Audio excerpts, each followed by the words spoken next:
What's going on, guys? Jamie here, back again with another episode, and today we have our Champions League quarter-final against PSG. If you didn't check out last episode, go and do that now. It's just uploading now as I record this. It is half an hour long. There is a lot in that episode, but it's certainly worth a watch. And if you haven't watched that, it definitely sets up for this episode. Anyway, if we have a quick catch up as to where we have been. At the end of the last episode, we played against Sevilla, and then we played the matches against Arsenal and Newcastle because we wanted to see who we would get in the Champions League draw. So since then, only a couple of games, a 2-1 win in the quarter-final of the FA Cup against Swansea.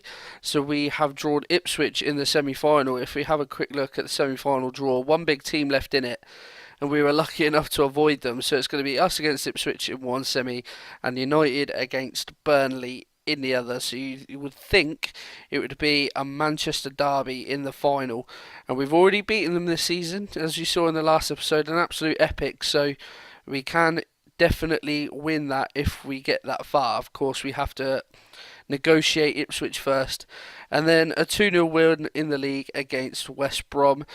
John Stones scoring, and then Gabriel Jesus with a fantastic solo goal to wrap up that game. But this is what it's about.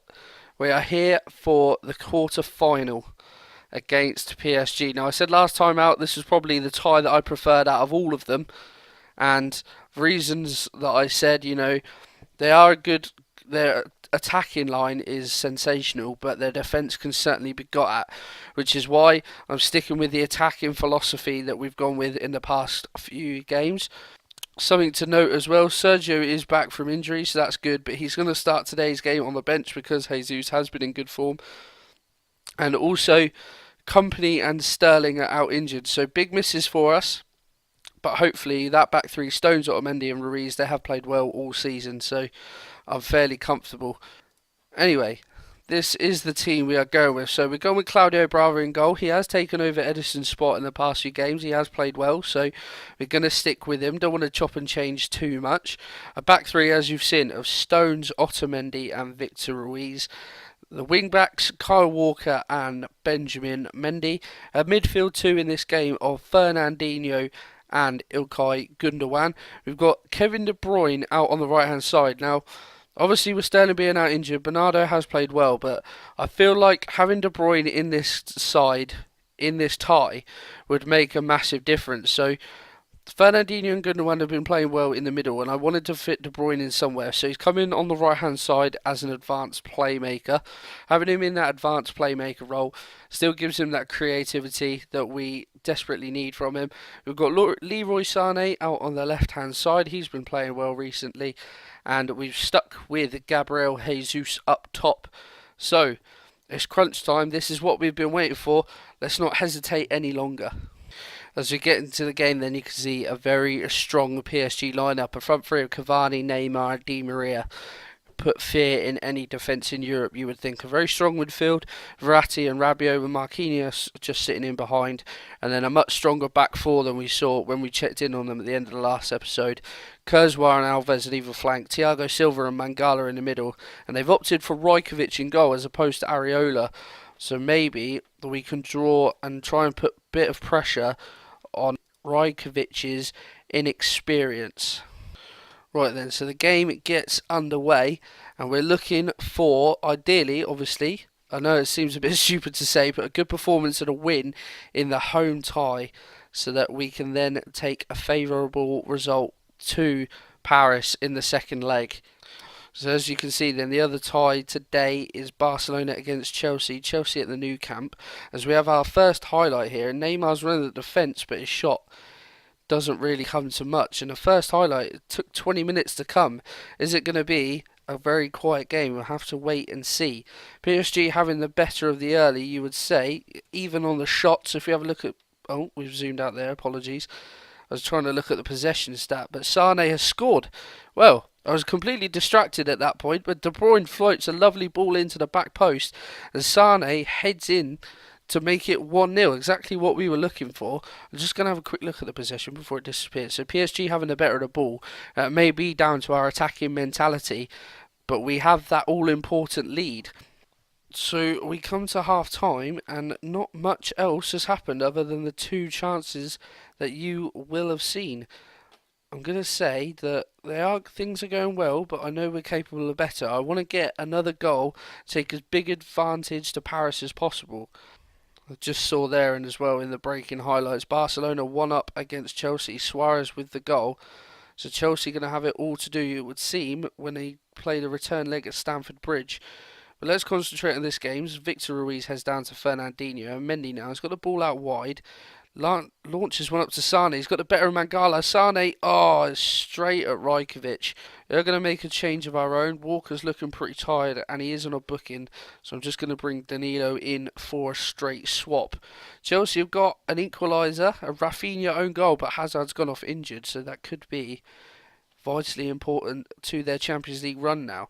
Anyway, we get back to this game. Pastore with the ball out to Draxler, inside to Mbappe. He shoots and it's a good save by Claudio Bravo. A good shot from the youngster. It looked like it was fine in the bottom corner, and Claudio Bravo had to be equal to it. Neymar to whip the corner in, and it's headed away by Fernandinho, but it's straight back out to Neymar. He lets it run for a throw-in. Not much is happening, and we're into added time, and it looks like we are going to be taking a 1-0 lead to Paris if there's going to be anything to happen in the last few minutes. Or last few seconds, sorry. But Silva gets the ball, and Jesus now, he's very isolated, but De Bruyne tries to find Danilo out wide, but it goes out for a throw, and that looks like it's going to be it, and indeed it is. The referee blows his final whistle. So, a fairly dull game, one that overall we dominated though. But all important, Sane's goal is giving us a lead to take to Paris. So we have one game between now and the second leg, as the second leg's only a week later, and that is an away game in the Prem against Stoke. So I'll play that and then I'll join you for the second leg. Alright, me again. Just a quick note, in the game that we played between these two legs, it was 3-0 away win at Stoke. Jesus grabbed a hat-trick. He was fantastic in that game. A quick look at the Prem tables. We didn't have a look at it at the start of the episode. We are 4 points off United, but they do have a game in hand. As you'll see, they've lost another game this season. They did lose to Chelsea. So Chelsea knocking off the unbeaten records of the two top teams in the league. We are 7 points in front of Chelsea, but they have got a game in hand as well, so that could be close to 4. But still, it's really weird because people are tipping us for the title. I got a question in a press conference saying Arsene Wenger has tipped you to win your Man City side to win the league. I was just like, I don't know, mate. He's always been a bit questionable, isn't he, Arsene? And he's proving it again here. But anyway. One thing I wanted to do actually was check on how the players who have come in this season have done, because we've been praising so much our attacking players, but we haven't really said so much about the defence. And yeah, we have been leaking goals, admittedly. We haven't been keeping clean sheets all over the shop, but our defence has still played really, really well in a system that's fairly unfamiliar to most of them, a three at the back system. I think we've done pretty well this season. You can see Victor Ruiz. He's made 19 appearances in the league, a 7 average rating. So he's done fairly well when he's played. Alex Telles probably our best purchase, I would say, most consistent. Like 24 games in the league, 3 assists, a 6.94 average rating. So maybe not, in terms of average rating, maybe not our best player, but I feel like he's the most consistent. Ramis, we know about him, he's already gone out on loan. Lionel, 20 appearances in the league, 3 goals, 5 assists, 6.95. Not quite what you would want from a winger, but we knew it was going to be a bit of a ambitious purchase. But you know, he's the mainstay. He's not the mainstay. He's the stalwart of the save. That's what I'm trying to say. But yeah, he's done alright. I mean, a lot of these records you have to consider as well Champions League football, and these obviously don't show the Champions League stats, but a lot of these players have played well in the Champions League. As you can see, Lionel, 6 appearances, 4 goals, 3 assists in the Champions League. So they may not be doing it in the league, but other competitions they're certainly coming into their own. Maidana as well is another one. His coaching, his squad report is only a 2-star, but actually he's been one of my favourite players. Played 18 games, 1 assist and a 7.15 average rating, so although he's getting on a bit, he has done very well for us, Maidana, and I'm quite pleased. Eric Palmer-Brown is a youngster that was already agreed before I came in, so he hasn't played. He just come in and gone into the under-23s. I don't really know much about him. And then lastly, Pepe, who came in January, hasn't played too much football. Four games, sorry, 1 goal, 6.95 average rating. He's only played in smatterings, so but he's doing the job. So yeah, I just wanted to show you, have a look really at how the new players are getting on, because I felt like they've bedded in well and been quite important to what we've been doing this season. But one massive blow, there's one change to the squad today that I will show you in a sec. But as you can see there, Gundogan, he got injured in training and he'd done his cruciates. It was a 6 to 7 month injury. So it's absolutely gutted. His season is well over. He probably won't be back until sort of November time, you would imagine. So missing at the start of next season as well. But that is a crucial, crucial blow. A player who's been really good this season, as you can see. A good average rating in the Premier League, and even better one in the Champions League. So he will be a big miss. But we have got quality in the centre of midfield. So we know that even though he will be a miss, he won't be missed too much. Anyway, that is the only change that has been made from the first leg, and this was the team that played against Stoke as well. So we'll just quickly run through it. Claudio Bravo in goal, John Stones, Otamendi and Ruiz at the back. In the wing backs we've got Walker and Benjamin Mendy. In the centre, Fernandinho on that deep line playmaker role and Silva on his attacking duties. De Bruyne back out on the wing. Now I did switch his role to a winger last game. He got an assist or two, I think, so he wasn't great in the advanced playmaker role, so I switched it up to winger and he did deliver something. So we're going to keep him in that winger position for now. Sane as he got the goal in the first leg, the important goal, so he keeps his spot. And Jesus, after that hat trick, how can you drop him? I am staying on attacking for this game. So the idea is we go and get another goal, then we see how the game is sitting, and we can potentially then sit off afterwards. But a couple of changes to the PSG side. Mbappe starts up top. No Cavani in the squad, so he's either, I'm guessing he's injured. They wouldn't have dropped him, I'd imagine. Neymar and Draxler. Di Maria moves back into that centre midfield role. Mangala's been dropped. So Marquinhos moves into centre back. Verratti down into defensive midfield. Di Maria moves into the centre. But other than that, it was as you were for PSG. So this is the all-important game. I keep saying that before every game, but this one really is. You know, to progress the series, we've got an important advantage. That is all that matters. Of course, it would be amazing to grab an away goal. So just doing the tunnel interviews actually, and they've mentioned Cavani's absence. He is injured, which is a massive help, but it's not going to determine this tie. We still need to go out and play our game, and we know that PSG can be dangerous, although they didn't score. And Otamendi has picked up an early booking, which is not helpful in the slightest. So, as we can see, Chelsea and Barcelona is 1-1 on aggregate after their first leg. De Bruyne whips a corner in. Ruiz, I didn't get a good connection on it. And now PSG can break. Neymar, he's on his own, but he's gone by the defender. He's gone by another, and he's tried to chip Bravo, but Bravo stands up to it. And there we can see PSG dangerous on the counter. They've got another chance now. Rabiot out on the edge. What can he do? He goes wide. He does well, gets the ball in, but Otamendi away. De Bruyne now to Fernandinho. Silva. Can we create something of our own? Slow build-up play, but now Silva's got a bit of space, and he spreads a good ball out wide to Mendy. And he plays it aerially to Jesus, who's not going to beat Thiago Silva in the air. Now Mbappe can stretch those legs. He's played in Neymar, and it's a good save by Claudio Bravo. PSG are going to be going for it in this game, so we have to be aware. I'm going to stick on the attacking thing for now. It may prove foolish, but I do have an idea in mind, and I'm going to stick to it. Chelsea have taken a 1-0 lead in the second leg against Barcelona. So two teams have already confirmed in the semi-finals, as this is played on the Wednesday in game. 2 legs were played on the Tuesday. Bayern put out Atletico Madrid quite comfortably in the end, and Man United knocked out Real Madrid. So it could still be an all-Manchester Champions League final. But first, we have to sort this game out. Sane, he's done it again.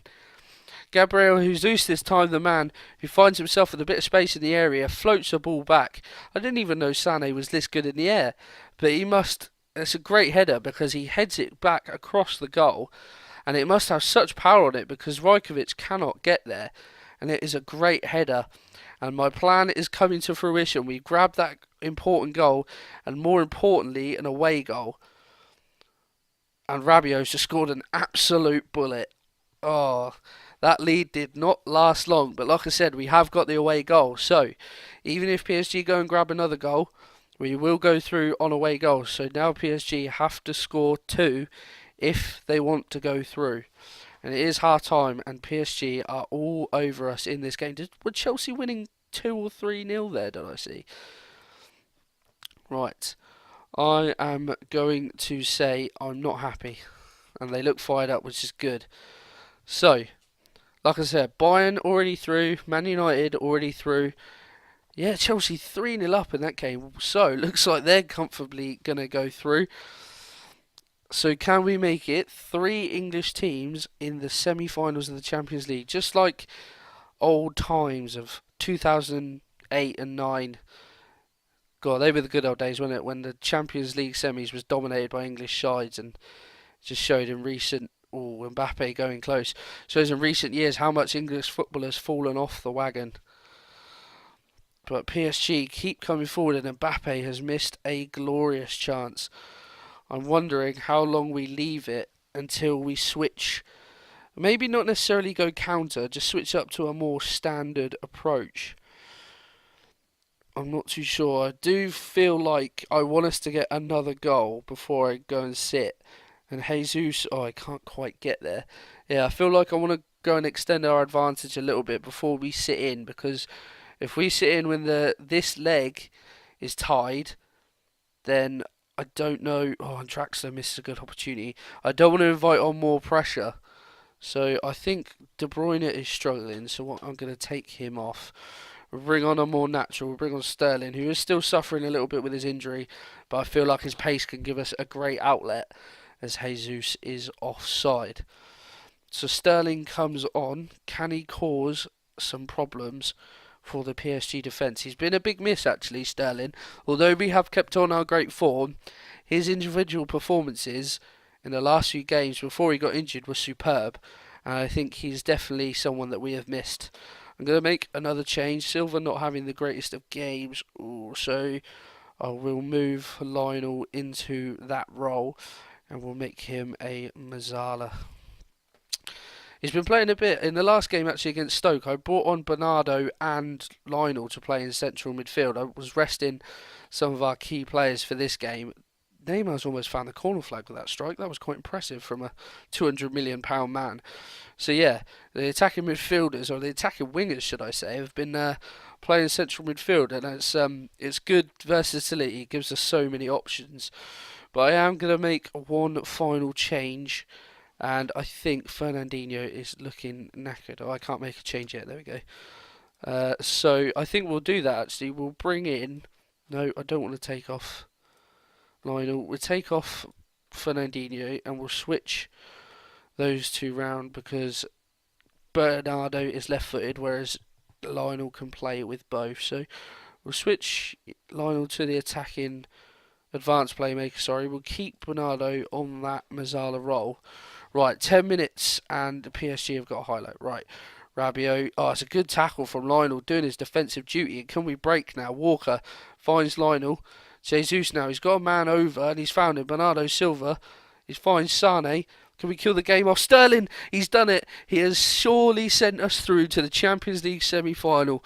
I said that we had missed him dearly, and he has proved there exactly why.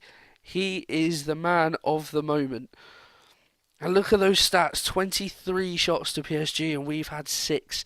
And we've absolutely robbed them. Can we pour salt into the wound? It's pinging everywhere and I don't think that's going to count. The lino is stood there. Jesus offside. A bit of pinball in the area, but it wastes a bit more time, which is valuable. And PSG are going to have to perform dynamo-style tricks if they want to conjure up a win. There's a good ball out wide though to Dani Alves, who hits it straight at Claudio Bravo, and you would think if Bravo takes his time that is going to be Nat. But no, he lumps it up to Jesus, and they've brought on Mangala. So, when you're chasing a game, you bring on a second-rate centre-back. That obviously makes sense. And there it is then, the final whistle. We have beaten PSG twice in 2 legs. A 3-1 aggregate win. And I fancied us. I said at the draw that this was the team that I wanted. And I felt that we had the best chance of progressing against PSG, and we have done exactly that. So yeah, Chelsea confirmed their place. 3 English teams in the Champions League semi-final. De Bruyne out for 1 to 3 days. That is not too bad. So the draw is in a couple of days. I will join you then, and we will find out if we draw one of the English teams in the semi-finals. Here we are then, the business end of the episode. 3 English teams in the semi-final draw for the Champions League, and Bayern Munich complete the 4. They are top again of the Bundesliga. Last time we checked in on them, they were second, but it looks like Dortmund have fallen off a little bit, and they do hold a slender lead in the league. So, who do we want? We want an all-Manchester final, surely. Although, like I said last time, we haven't had a great record against Chelsea this season, and we've only managed 1 point against them, whereas against United we've taken 4 points. Bayern, of course, not completely unknown, but we haven't played them, so we don't know how we would fare. Again, it is crucial to remember this is over 2 legs, so I don't know. I'm completely open to this, I guess. As on the league standings, you would have to say probably Chelsea, because they're third in their league, whereas Bayern and United are top of their respective leagues. So it is interesting to see. I'm just curious, where is that this year? Is Ukraine the final interested? Right, anyway, let's do it. So, first out, Manchester United. Bayern Munich for them. It is us. So, it's an all-Manchester Champions League semi-final. We wanted it to be the final, but it couldn't quite happen for us. But anyway, that is going to be a massive next episode, and one that I am definitely looking forward to, and I hope you are too. That brings this episode to a close. Dominant, less than dominant, but a pleasing aggregate victory against PSG, and now it sets up for an all-Manchester Champions League semi-final. Manchester going to be the capital of Europe for these 2 legs, that is for sure. If you have enjoyed today's episode, guys, pop a like on there for me. Subscribe to the channel as we hit a crucial point in the season. I keep saying it, but again, every game is crucial. I sound like a manager battling relegation. Every game's our cup final. So, yeah, like I was saying, like the episode, subscribe to the channel, and I will see you guys later.